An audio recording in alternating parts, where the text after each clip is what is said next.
नमस्कार. रेशीम गाठ चॅनलवर तुमच्या सगळ्यांचं स्वागत आहे. आज वार बुधवार, बुद्धीचा वार. आणि बुद्धी म्हटली तर गणपती बाप्पांसारखं आपल्या समोर चित्र उभं राहतं. आणि ह्याच देवाला प्रसन्न करण्यासाठी आपण बुधवारचं त्यांचं नामस्मरण करावं. त्यांना आपण आज चिंतावं, भजावं, ज्याने आपल्यावरती भगवंतांची कृपा होते.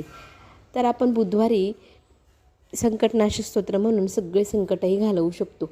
आणखी एक उपाय म्हणजे श्री विष्णूंचं नामस्मरण करावे. आणि एक अगदी छोटासा उपाय आहे.